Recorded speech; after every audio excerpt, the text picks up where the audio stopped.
Aku berlindung kepada Allah dari godaan syaitan yang terkutuk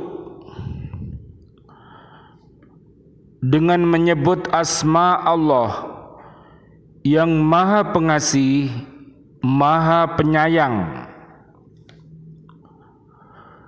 Dan setelah sampai kepada mereka kitab Al-Quran dari Allah yang membenarkan apa yang ada pada mereka, sedangkan sebelumnya mereka memohon kemenangan atas orang-orang kafir, ternyata setelah sampai kepada mereka apa yang telah mereka ketahui itu, mereka mengingkarinya. Maka laknat Allah bagi orang-orang yang ingkar. Sebelum datangnya Nabi Muhammad sallallahu alaihi wasallam sebagai rasul dengan membawa Al-Qur'an, mereka memohon pertolongan dengan kedatangan beliau atas orang-orang musyrik yang menjadi musuh mereka.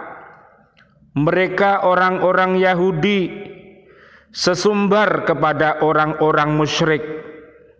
Akhir zaman nanti akan diutus seorang nabi. Kami akan memerangi kalian bersamanya sehingga kami dapat mengalahkan kalian seperti kekalahan kaum Ad dan kaum Iram. Akan tetapi ketika Rasulullah sallallahu alaihi wasallam yang berasal dari Bani Quraisy datang sebagai rasul, mereka malah mengingkari dan menutup-nutupinya. Dari Ibnu Abbas radhiyallahu an diriwayatkan oleh Ibnu Ishaq dan Ibnu Abi Hatim bahwa ayat ini turun berkenaan dengan pengkhianatan orang-orang Yahudi, yaitu ketika mereka meminta bantuan kepada Nabi Muhammad sallallahu alaihi wasallam sebelum diangkat menjadi rasul untuk menghadapi serangan Aus dan Khazraj. Setelah Nabi Muhammad sallallahu alaihi wasallam diangkat menjadi rasul, mereka mengingkarinya karena kedengkian bahwa Nabi Muhammad sallallahu alaihi wasallam bukan dari bangsa Yahudi. Sangat buruk perbuatan mereka menjual dirinya dengan mengingkari apa yang diturunkan Allah, karena dengki bahwa Allah menurunkan karunia-Nya kepada siapa yang Dia kehendaki di antara hamba-hambanya. Karena itulah mereka menanggung kemurkaan demi kemurkaan, dan kepada orang kafir ditimpakan adab yang menghinakan, yakni kemurkaan yang berlipat ganda dikarenakan kekufuran mereka terhadap Injil dan Nabi Isa alaihi salam, dan kekufuran mereka terhadap Nabi Muhammad sallallahu alaihi wasallam beserta Al-Qur'an yang dibawanya. Mufassir lain mengatakan kekufuran mereka karena telah menyembah sapi.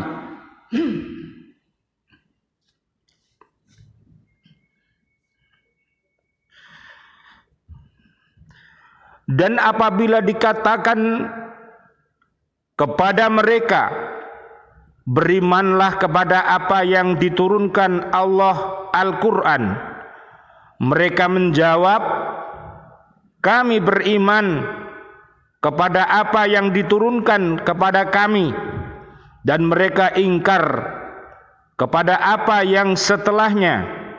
Padahal Al-Quran itu adalah yang hak, yang membenarkan apa yang ada pada mereka. Katakanlah Muhammad, mengapa kamu dahulu membunuh nabi-nabi Allah jika kamu orang-orang beriman? Dan sungguh Musa telah datang kepadamu dengan bukti-bukti kebenaran. Kemudian kamu mengambil patung anak sapi sebagai sesembahan setelah kepergiannya, dan kamu menjadi orang-orang yang dolim. Dan ingatlah ketika kami mengambil janji kamu dan kami angkat gunung Sinai di atasmu seraya berfirman, pegang teguhlah apa yang kami berikan kepadamu dan dengarkanlah. Mereka menjawab, kami mendengarkan, tetapi kami tidak menaati. Dan diresapkanlah ke dalam hati mereka itu kecintaan menyembah patung anak sapi karena kekafiran mereka. Katakanlah, sangat buruk apa yang diperintahkan oleh kepercayaanmu kepadamu jika kamu orang-orang beriman. Kecintaan terhadap menyembah berhala telah melekat pada hati mereka. Sifat dengki menimbulkan murka dari Allah Subhanahu wa ta'ala. Kedurhakaan Bani Israel terhadap kebenaran Al-Quran yang membenarkan kitab yang ada pada mereka sebelum itu tidak lain disebabkan sifat dengki mereka kepada Nabi Muhammad sallallahu alaihi wasallam, utusan Allah dari bangsa Arab yang bukan berasal dari golongan mereka. Padahal jika utusan Allah itu sebagaimana yang mereka inginkan, tetap saja mereka durhaka dan menimbulkan kemurkaan Allah Subhanahu wa ta'ala.